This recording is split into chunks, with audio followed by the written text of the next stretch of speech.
2025년 1월 9일 목요일 뉴송와의 온라인 큐티를 시작하겠습니다.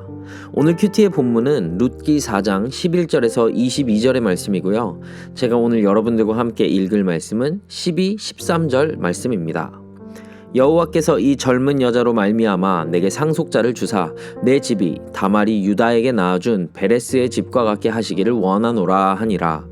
이에 보아스가 룻을 맞이하여 아내로 삼고 그에게 들어갔더니 여호와께서 그에게 임신하게 하심으로 그가 아들을 낳은지라. 아멘.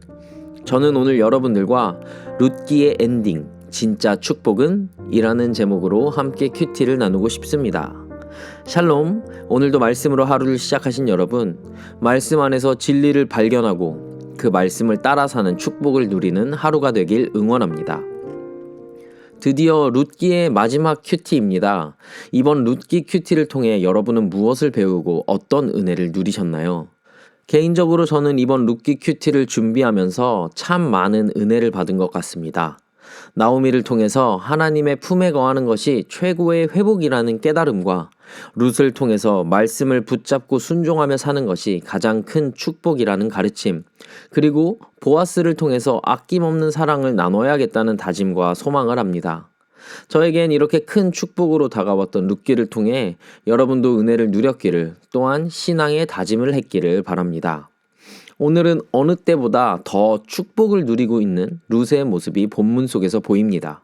저희는 오늘 몇 가지 측면에서 룻이 누린 진정한 축복이 무엇이었는지를 살펴보면서 함께 고민해보고 우리의 일상 속에서의 적용점을 찾아보길 소망합니다. 첫 번째로는 룻은 보아스라는 축복을 누리게 되었습니다. 모압 땅에서 잘 살다가 한 이스라엘 남자와 결혼을 했는데 어느 날 문득 자기 남편을 포함하여 그 가정의 모든 남자가 죽는 상황을 보았습니다. 그런데도 불구하고 룻은 나오미를 떠나지 않았습니다. 심지어 베들레헴으로 자신의 이전 삶을 버리고 따라올 정도로 나오미를 쫓아왔습니다. 무언가를 보고 느끼지 않았을까 생각합니다. 모압에서는 발견하지 못했던 무언가, 말로 표현하거나 설명할 수는 없지만 나의 이전 모든 삶을 버리고 따라갈 만큼 값진 무언가를 보지 않았을까 생각해 봅니다. 그리고 그 결과 룻은 보아스라는 축복을 보고 누리게 되었습니다. 보아스라는 축복은 룻에게 위로가 되었을 겁니다. 존재 자체로 큰 힘이 되었을 거고 기대 쉴 수 있는 든든한 안식처가 되었을 겁니다. 우리에게도 이런 보아스의 축복이 있기를 기도합니다. 기도 제목에 대한 응답, 문제와 고민에 대한 해답, 아픔과 상처에 대한 위로의 축복이 있기를 소망합니다. 하지만 먼저 부디 우리가 룻과 같이 결단하고 쫓아가고 순종하며 사는 방법을 배우기를 응원합니다. 두 번째로 룻은 임신하여 오벳이라는 아들을 낳는 축복을 누렸습니다. 오늘 본문 14에서 17절에 보면 오벳은 이웃 여인들이 룻이 아닌 나오미에게 아들이 태어났다며 지어주는 이름입니다. 그러면서 나오미에게 너를 사랑하며 7 아들보다 귀한 내 며느리가 낳은 자루다 라고 합니다. 오벳의 뜻이 무엇인지 아시나요? 오벳은 섬기는 이라는 뜻을 갖고 있다고 합니다. 오벳이 룻의 섬김의 열매임을 여인들이 고백하는 장면이라고 저는 생각합니다. 룻이 나오미를 따라간 것, 그리고 나오미와 함께한 것, 나오미에게 순종하며 자리를 지킨 모든 섬김에 대한 열매를 보게 되는 축복을 룻은 누리게 됩니다. 더 나아가 오벳은 후에 이새를 낳고 이새는 다윗을 낳게 됩니다. 하나님께서 룻의 섬김, 즉 작은 선택들과 작은 결단들을 보시고 그에 합당한, 아니 어쩌면 더 크고 풍성한 열매를 맺어주시는 장면을 우리는 볼 수 있습니다. 여러분, 우리의 작은 선택들, 손해를 각오하고도 말씀을 쫓고 순종함으로 섬기는 우리의 모습들을 하나님께서 지금 다 보고 계십니다. 그리고 그 순간들이 하나님의 때에 아름답게 열매를 맺게 될 것입니다. 오늘 우리에게도 오벳의 축복이 있기를 기도합니다. 하지만 먼저 우리도 룻처럼 말씀에 순종하고 서로를 섬길 수 있기를 바랍니다. 작지만 바른 선택들을 하기를, 손해를 각오한 믿음의 여정을 살아내기를 축복합니다. 마지막으로 룻은 예수님을 만나는 축복을 누렸습니다.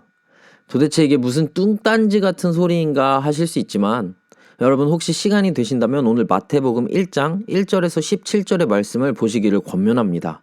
마태복음 1장은 그리스도 예수의 계보, 즉 족보로 시작을 합니다.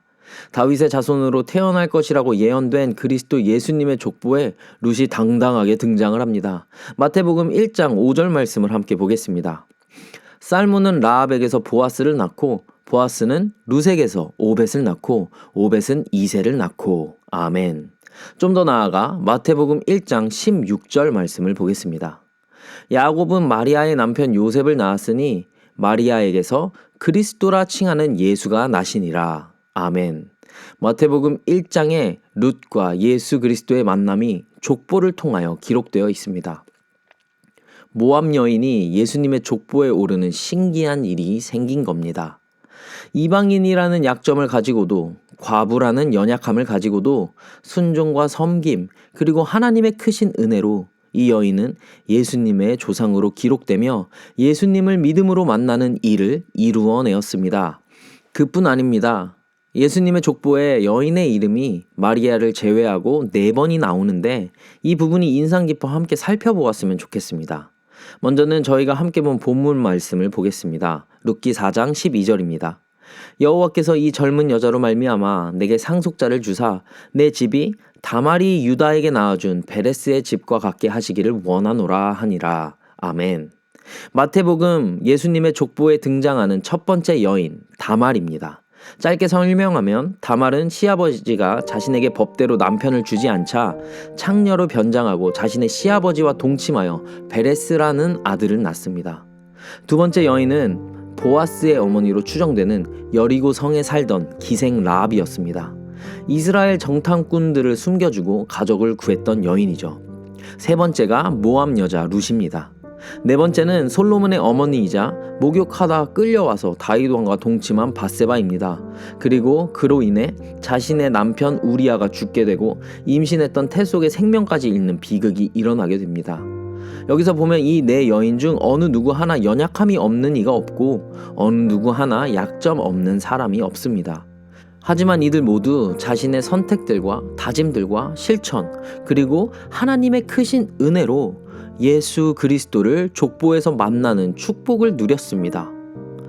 여러분, 응답, 위로와 같은 보아스의 축복이 있기를 바라고 섬김과 헌신과 봉사의 열매를 맺는 오벳의 축복이 있기를 바라지만 저는 오늘 무엇보다 우리에게 예수님을 만나는 축복이 있기를 축복합니다.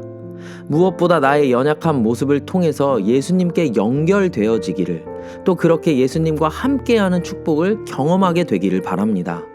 그리고 그 만남들이 모여서 예수 그리스도를 나의 중심에 두고 우리의 삶을 통하여서 예수님이 나타나고 드러나는 축복이 있기를 원합니다. 부디 우리가 룻과 같이 결단하고 쫓아가고 순종하며 사는 방법을 배우기를 룻처럼 서로를 섬기며 작지만 바른 선택들을 하기를 또 손해를 각오한 믿음의 여정을 살아내기를 그 무엇보다 연약함을 가지고 예수님께 나아가 연약한 자를 세우시며 약점뿐인 우리를 용납하시는 예수님을 만나기를 축복합니다. 룻기의 엔딩, 진짜 축복은 예수님을 만나는 것입니다. 기도하겠습니다. 하나님 아버지 감사합니다. 오늘 이렇게 룻기를 마무리하며 끝에 서 계신 예수님을 봅니다. 진짜 축복 되신 예수님, 우리가 예수님을 만나기를 소망합니다. 기도 응답, 삶의 열매도 좋지만 무엇보다 예수님과의 만남을 즐거워하고 기뻐하는 저희 뉴송와이가 되도록 함께 해주세요. 연약한 자들을 외면하지 않으시고 약한 자들과 함께 하시는 예수님의 이름으로 기도드렸습니다. 아멘.